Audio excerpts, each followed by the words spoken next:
Muy buenos días, mis chicos de cuarto, de la Marcelina Emilia Muñoz Colón. El día de hoy estaremos repasando y viendo cuáles son las clases correspondientes al día 16 de febrero y 19 de febrero del año 2024, ya que no tendremos clases presenciales debido a la celebración de las elecciones municipales este domingo 18 de febrero. Vamos a iniciar repasando algunos de los puntos antes vistos en esta semana, que han sido los adverbios de frecuencia o adverbs of frequency. Iniciando por la definición, que fue lo primero que vimos, hablando de que los adverbios de frecuencia se utilizan para decir con qué frecuencia o qué tan frecuente hacemos algo.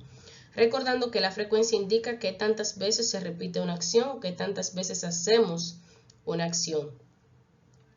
Tenemos las dos reglas. La primera es que si tenemos un verbo normal, sea un verbo regular o irregular, se utiliza el adverbio antes del verbo. Es decir, aquí está el adverbio en esta parte y luego tenemos el verbo. Como pueden ver, aquí en español pasa de la misma manera. Primero el adverbio y luego el verbo. Pero también tenemos la excepción, es decir, el verbo que rompe todas excepciones y todas las gramáticas en inglés, que es el verbo to be, que es un verbo especial. Entonces, en este caso se haría de la forma contraria. Pongo primero el verbo to be y luego entonces colocaría lo que es el adverbio. Aquí está de igual forma en español, primero el verbo to be, que es ser o estar, recordando, y luego el adverbio que representa la frecuencia. También para recordarles la parte de que para hacer una pregunta se utiliza often, que significa frecuentemente o con frecuencia, se coloca al final de la pregunta, y how often, que es qué tan frecuente, su traducción literal, se utiliza siempre al inicio de una pregunta. Tenemos esta parte que en algunos de los cuartos ya lo tenemos avanzado, algunos todavía no habíamos llegado a esta parte. Y es una escalera que representa el valor de la frecuencia, es decir, qué tanto se repite una acción. Y para eso tenemos adverbios específicos en inglés, es decir, tenemos always, que representa el 100%, usually el 90%, normally, generally, un 80%, often, frequently, un 70%, sometimes, 50%, occasionally, 30%, seldom, 10%, rarely, 5% y never, un 0%. Copiamos esta parte en los cursos que no llegamos a finalizar esta parte, como la clase representativa de lo que es el día 16 de febrero, que sería el día de hoy. Y bueno, para saber qué significan esos adverbios de frecuencia en español, pasamos al vocabulario literal, donde tenemos el significado en español. Always significa siempre, usually, usualmente, normally, normalmente, generally, generalmente, y así sucesivamente podemos seguir viendo. Often tiene dos significados, a menudo y con frecuencia. Tenemos frequently, frecuentemente, sometimes, a veces, occasionally, ocasionalmente, seldom también tiene dos significados en español, que puede ser en rara vez o en raras ocasiones. Tenemos rarely, que es casi nunca, y tenemos never, que significa nunca. Esa parte también tenemos que copiarla como parte representativa de la clase del día 16. Y por último, para cerrar esta parte, tenemos lo que es un pequeño ejercicio, recordando que never en la escalerita significaba un 0%, sometimes un 50%, en la escalerita que vimos anteriormente. Pueden darle un poquito para atrás al video y confirmar esta información. Often un 70% y always un 100%, es decir, que siempre se repite. Como pueden ver, en la primera parte tenemos ya esta parte completada en este ejercicio, que nos indica completa en los espacios en blancos con la palabra correcta de estas cuatro que tenemos aquí. Never, nunca. Sometimes, algunas veces. Often, con frecuencia. Always, siempre. Entonces, tenemos que la primera podemos ver que tiene, aquí nos indican unas bolitas de color en cada una de las preguntas que nos indica qué tan frecuente se realiza esta acción. Por ejemplo, la primera tenemos 3 bolitas, pero de las 3 solamente tenemos coloreada 2. Es decir, que no es always, que es 100%, o sea, porque no está el 100% coloreado, ¿verdad que no?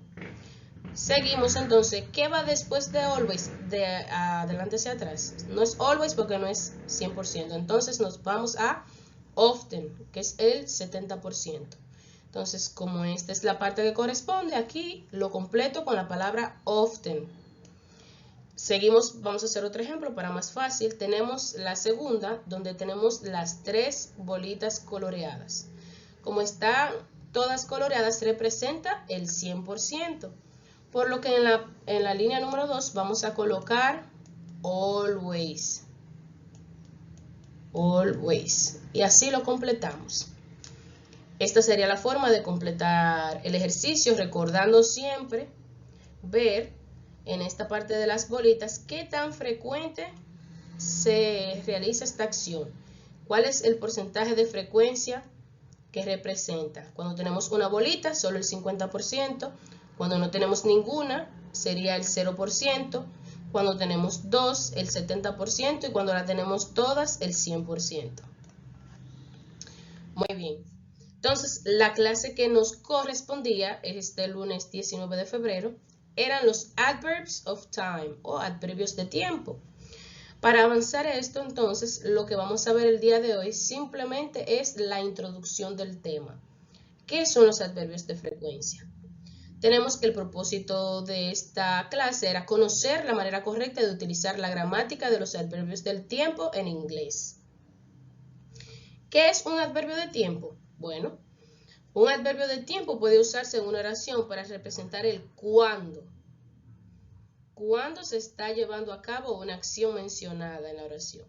Funciona mejor cuando se colocan al final de la oración, pero puedes cambiar la posición del adverbio para darle más énfasis o más para enfatizar qué tan importante es el cuándo sucedió esta acción.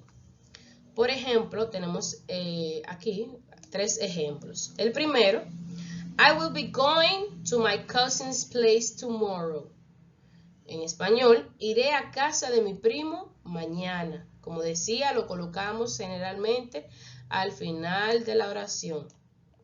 Pero si quiero darle énfasis o para que alguien entienda cuándo fue que yo realicé esa acción, tenemos por ejemplo el segundo ejemplo que dice, Yesterday, Annie met Oscar at the supermarket. Ayer, Annie conoció a Oscar en el supermercado. Para yo explicar de cuándo fue que ellos se conocieron, Fue ayer. Y por último, I thought I could finish cleaning my house today. Pensé terminar o que podía terminar de limpiar mi casa hoy. Eso es también para indicar cuándo. Si se dan cuenta, si tú haces la pregunta ¿cuándo?, tú respondes la oración, por ejemplo. ¿Cuándo iré a casa de mi primo? Mañana. ¿Cuándo Annie conoció a Oscar en el supermercado? Ayer. ¿Cuándo pensé que podía terminar de limpiar mi casa? Hoy. Si hago la pregunta utilizando cuándo, automáticamente se responde. Pues esta sería la clase representativa, como dice en la parte de arriba, del lunes 19 de febrero 2024. Copiar esto en sus cuadernos, por favor. Y esto sería todo de mi parte. Muchas gracias por su atención y su disposición. A mis chicos de cuarto, que tengan un feliz fin de semana largo. Y recordar mantenernos activos por esta vía. Cualquier duda o pregunta me pueden escribir por los grupos de sus maestros titulares. Esto sería todo de mi parte.